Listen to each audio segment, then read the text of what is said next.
자, 용신에 대해서 한번 알아보도록 하겠습니다.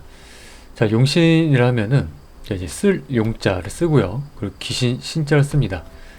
자, 쓸 용자는 말 그대로 이제 쓰다, 이제 활용하다, 이제 채택하다. 귀신신은 이제 신령, 신면 존재, 뭐 핵심적인 작용, 즉 나의 그런 영혼이라고 봐도 되겠죠. 그렇다는 건 내가 쓰고자 하는 것이 바로 용신이다. 자, 제가 이제 그 상담을 이렇게 하다 보면은 이제 간혹 그 용신을 물어보신 분들이 계십니다. 그리고 이거에 반대되는 귀신이 뭐냐라고 물어보신 분들도 계시죠. 사주에는 분명히 이 용신과 귀신에 대한 개념이 존재를 하는 건 맞긴 맞습니다. 자, 그런데 저는 따로 이 용신과 귀신을 딱 고정시키진 않습니다. 분명히 이제 내 사주에 이제 용신과 이 귀신에 대한 개념이 있지만 저 같은 경우는 이 부분을 딱 고정시켜 놓고 무조건 이때가 좋고 이땐 나쁘고 이렇게 보진 않습니다. 물론 큰 틀에서는 그렇게 보지만은 이걸 꼭 고정시켜 놓으면은 절대 그런 부분은 맞지 않을 가능성이 좀 높습니다. 자, 예를 들어서 이제 용신이 이제 내가 가장 중요하게 쓰는 기운이고요. 그리고 시신은 용신을 돕는 기운, 즉 용신과 시신은 이제 같은 팀이라고 보면 되겠죠. 자, 그렇다면 이 귀신은 용신을 방해하는 기운입니다. 그리고 이 구신은 이러한 귀신을 도와주는 이렇게 한 팀으로 보면 되겠죠. 그리고 이렇게 한신도 있어요. 한신은 뭐 아무런 게 한가롭다, 뭐 아무것도 안 쓰인다 라는 뜻의 한신도 있는데 근데 뭐 이런 것들이 있긴 하지만 이거를 절대로 이제 고정을 시키지 않는다는 겁니다. 이 사주라는 거는, 또 우리 인생이라는 거는 항상 이 변수 속에 살아간다라고 좀 보거든요. 그리고 만약에 용신이 화라고 한번 쳐볼게요. 그럼 화를 도와주는 시신은 이제 목이 되겠죠. 그럼 얘네들은 나한테 이제 필요한 존재 이렇게 됩니다. 자, 그렇다면 화를 극하는 거는 이제 수가 되겠죠. 그리고 수를 도와주는 건 이제 금이 됩니다. 자, 이걸 이제 고정시켜 놓으면은 우리가 운이 흘러갈 때 사오미 계절, 화의 계절, 한편은 이제 여름의 계절, 이렇게 이제 세 개로 이제 흘러가죠. 자, 사오미 끝나면은 이제 신유수를 바뀝니다.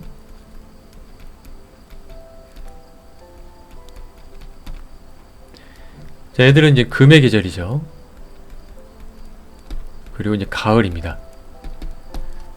자, 그렇다면은 만약에 내가 목화가 나한테 길신이다, 금수는 나에게 흉이다 라고 보면은 세 번은 좋고 세 번은 나쁘고 또 세 번은 좋고 세 번은 나쁘고, 약간 이런 337 박수 하듯이 이런 규칙성으로 흘러가지는 않는다는 겁니다. 자, 이거는 우리가 내 사주로 이제 비교해보면 좋아요.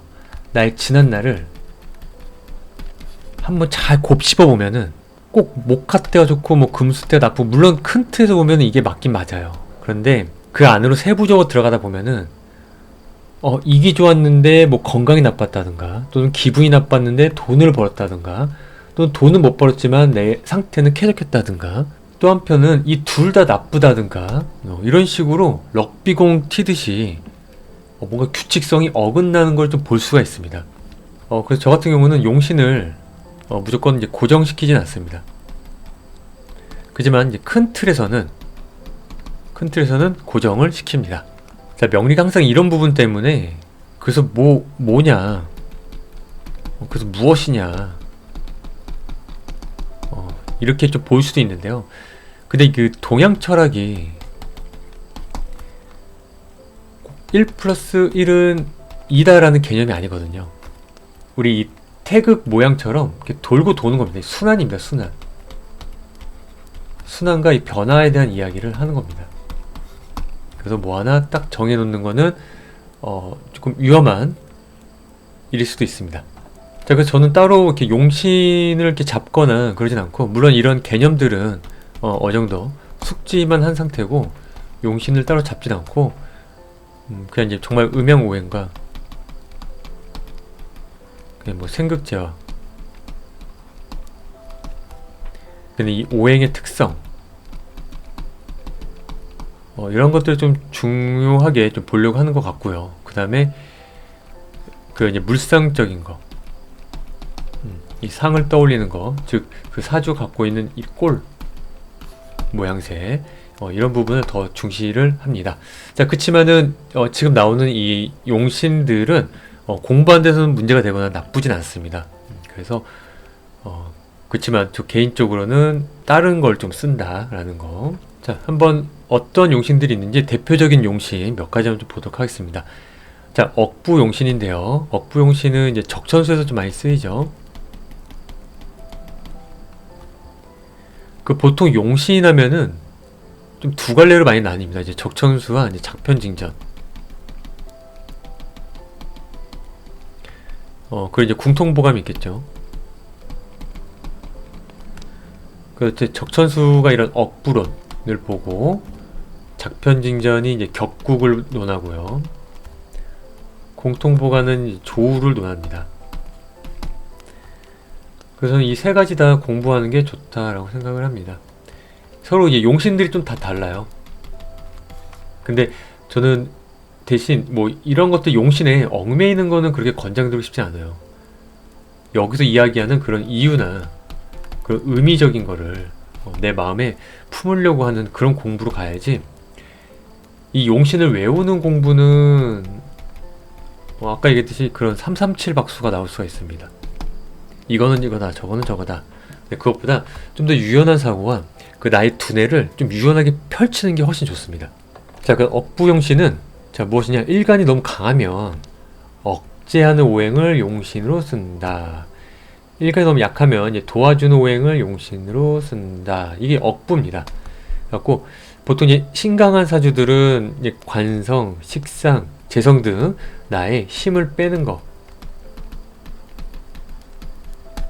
요런 거를 좀 용신을 잡고요. 신약한 사주는 이제 나의 힘을 도와주는 비겁, 인성 등이 이제 용신이 되겠습니다. 자, 억부가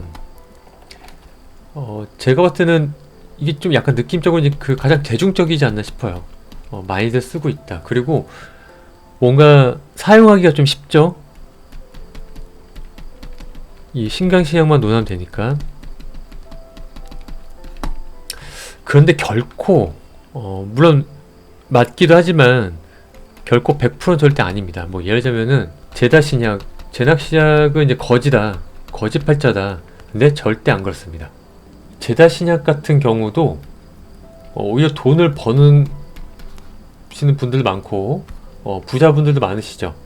그렇지만 이 억부적인 관점을 보면은 약간 나의 이런 기분 같은 거는 감정 같은 거는 조금 좋아질 수는 있습니다. 그걸 억부로 보는 것도 뭐 나쁘진 않아요. 나쁘지 않은데 이거를 무조건 이제 맹신해서 가는 거는 하나만 알고 둘은 모르는 그런 모습을 가져갈 수가 있습니다. 제 사주가 약간 그랬어요. 제가 그 엄청난 좀 신약 사주인데 저 오히려 내가 더 약해질 때가 좋은 경우가 많았어요. 제가 이것 때문에 뭐 억부부터 해서 격국, 조후까지 엄청 파기 시작을 했습니다. 고서들을 엄청 파기 시작을 했어요. 그래서 내린 결론은 맞긴 하지만은 항상 유연하게 봐야 된다. 자, 조우용신은 정말 이 계절의 그 온도를 보는 겁니다. 그냥 하나냐, 나나냐, 좋아하냐, 습하냐, 요거를 보고 이걸 조절해준다. 그리고 이 일간을 태어난 계절을 비추어가지고 이 계절에 맞는 그런 모습을 좀 유추를 하는 거죠. 그래서 조우용신도 공부하면 굉장히 좋습니다. 보통 조우용신을 볼 때는 그 겨울생, 여름생, 겨울생, 여름생들은 조우로 좀 보는 것도 나쁘지 않아요. 저는 이 월지의 개념을 보통 이제 월지가 가장 힘이 강하다라고 봐요. 근데 이게 맞긴 맞습니다. 맞긴 맞는데 저 같은 경우는 내 사주 8글자에 전체 이 꼴을 위주로 좀 보려고 하고요. 무조건 이제 월지를 기준으로 여기가 중심으로 움직이려고는 좀 잘 안 보려고 합니다. 근데 겨울생, 여름생들 같은 경우는 월지를 중심으로 좀 볼 필요도 있기도 합니다. 그러니까 월지가 힘이 없다는 건 아닙니다. 그러니까 이거는 꼭 뭐 사람들마다 보는 방법이 다 틀리니까요. 그 한겨울에 태어난 사주는 이제 화가 뭐 조우영신이다. 한여름에 태어난 사주는 수가 조은영신이다. 사실 봄, 가을생들은 조금 이게 덜할 수도 있는데, 근데 뭐 계절적으로 봤을 때는 뭐 봄에 태어난 만약에 뭐 목일간이다. 그러면 조금 금이 두렵겠죠. 봄에 색상은 자라나야 되는데 금이 공격을 하니까 금을 조금 두렵기도 합니다. 또 한편은 봄에 태어난 이 목일간한테 이 금은 조금 그 금이 좀 물렀다. 약한 금을 뜻하기도 합니다. 그러니까 이런 식으로 계절에 비춰서 보는 게 조우영신이다. 근데 이제 조우영신에서는 아무래도 토의 위치가 굉장히 중요해요. 이게 습토냐, 이제 조토냐, 건토, 조토. 온도를 조절해줘야 되기 때문에 주로 이 토 기운으로 길흉을 잡기도 합니다. 조우용신이 대표적인 게 이제 궁통보감이라는 책이죠. 이제 난간망이라고 하는데 굉장히 좋아요. 굉장히 좋은 책입니다. 그런데 이거에 대한 그 좀 논란은 좀 여러 가지가 좀 있어요. 그래갖고 이걸 있는 그대로 받아들이기보다도 여기서 뜻하는 의미가 무엇인가를 내 나름대로 재해석하는 게 전 더 중요하다라고 생각을 합니다. 이 궁통보감이 일단 그 작자 미상이고, 그 궁통보감이 이제 옛날에 만들었는데, 그쵸, 이제 고서니까.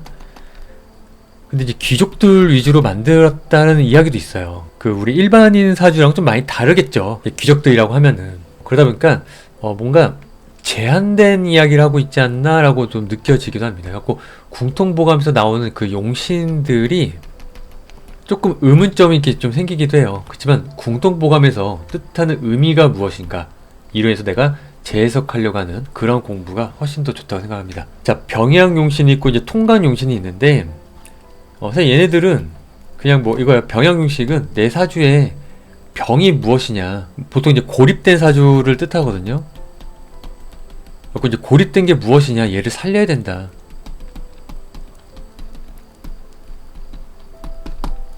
뭐 이런 개념입니다. 뭐 금이 지나치게 강하면 이제 목이 손상되면 화로 뭐 금을 뭐 재련해야 된다, 또는 수를 이용해서 균형을 맞춘다, 뭐 이런 식의 병양용신입니다. 그래서 이것도 그냥 개념만 알고 있는 걸 권장드리고요. 그리고 이 용신법을 쓴다, 요것보다는 그냥 이러한 개념이구나. 그래서 보통 이제 고립된 사주 같은 경우는 건강적인 문제가 좀 드러날 수가 있고요.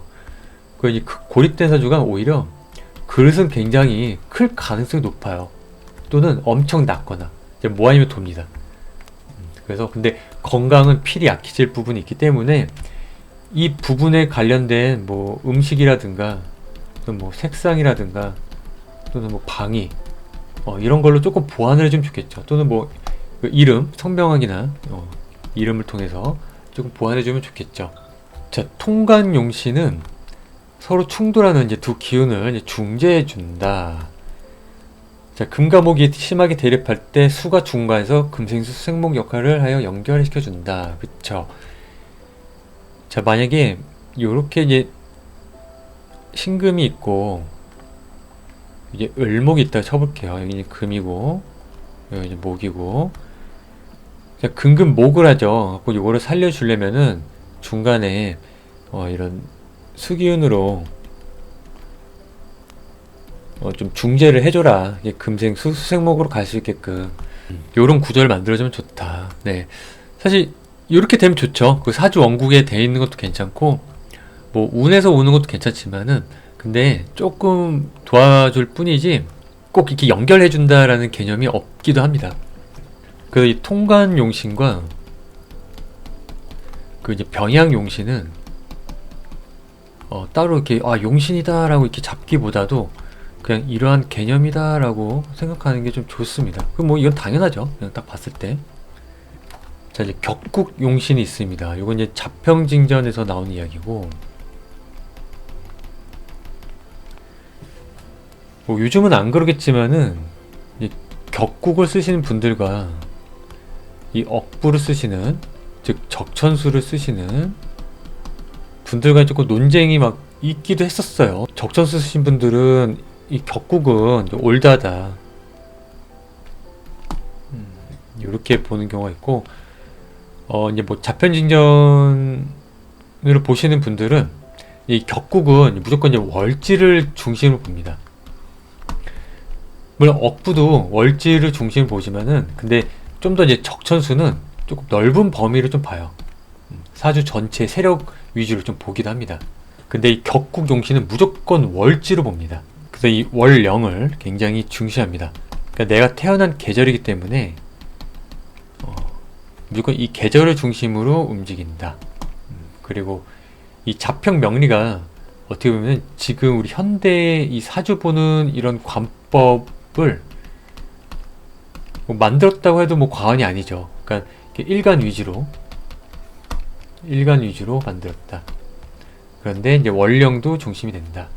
그래서 만약에 그 월지가 정관이면은 이 정관이 여기 천간으로 이렇게 투출이 되었다면은 그럼 그 사주는 이제 정관격이 됩니다. 이 격국용신은 격이 일단 굉장히 많아요. 그래서 저는 생각외로 이 억부론 공부보다 이 격국 공부할 때가 굉장히 양이 많고, 나름 조금 오랜 시간을 좀 공들였던 걸 기억을 합니다. 처음에 만만하게 봤는데 공부를 해보니까 할 게 굉장히 많더라고요. 그리고 이 격국에 대한 오해가 있는 것도 좀 발견을 했어요. 오해가 아니라 왜곡? 물론 저는 이 격국으로는 안 봅니다. 이제 공부만 해요. 근데 공부할 만한 가치가 굉장히 좋아요. 이 자평 명리, 이 자평 징전이 굉장히 좋습니다. 근데 이게 왜 왜곡이 생겼냐 했더니 번역에서 오는 왜곡이 있다라고 하더라고요. 저도 이건 뭐 제가 완벽하게 제가 숙지를 한 건 아닙니다. 왜냐면 제가 한자를 번역할 줄 모르니까요. 그래서 이 자평진전은 이 한자 원문을 봐야 한다.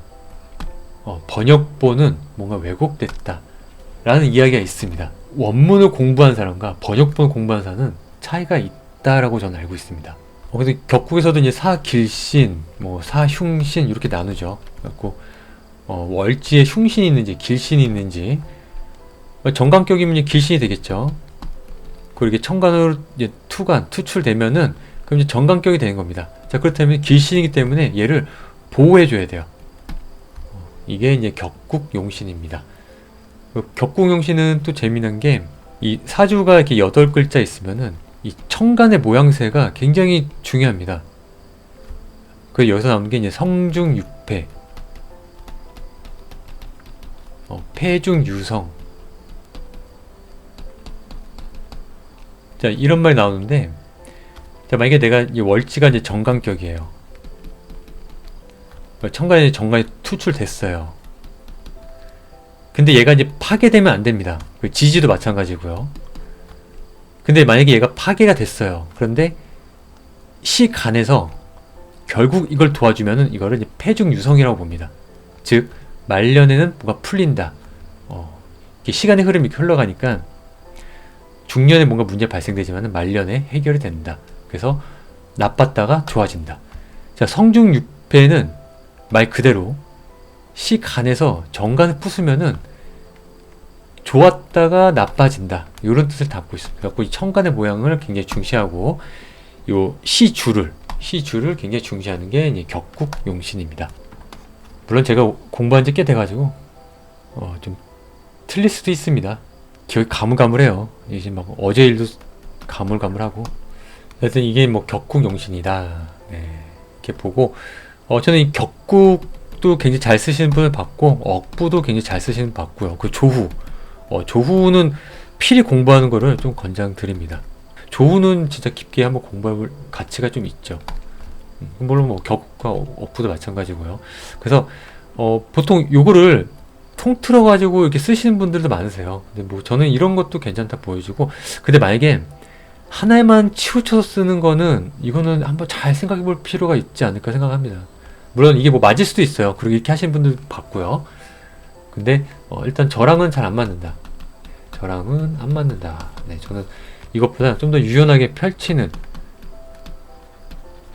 그런 쪽을 좀 보고 있습니다. 용신은 무조건 딱 정하면은 아니 되온다. 용신은 영활하게 써야 된다. 용신을 찾는 거다. 용신을 정하는 게 아니라 찾는 것. 그리고 우리가 현실에서 내가 무엇을 어떻게 하냐도 굉장히 중요해요. 제가 늘상 말씀드리지만 동일 사주도 다 다르게 삽니다. 이 뜻은 지금 우리 현대에는 예전과 다르게 내가 좀 부족하더라도 채워줄 수 있는 게 너무 많아요. 뭐 예를 들면은 내가 장사를 하는데 옛날에는 가게라는 게 있어야 되고 직원이라는 게 있어야 되고 그랬단 말이에요. 근데 지금 시대는 내가 가게가 없어도 되고 직원이 없어도 된다는 거죠. 한마디로 현재 시대는 더욱더 유연하게 봐야 됩니다. 더욱더 유연하게. 그래서 저는 월지보다도 일관과 일지를 훨씬 더 중시하게 봅니다. 그래서 내가 중심돼서 움직이는 세상을 저는 추구합니다. 자, 용신은 무엇이 있는지 좀 간략하게 알아봤습니다. 용신에 대해서 여기까지 하도록 하겠습니다. 감사합니다. 이상 노래였습니다.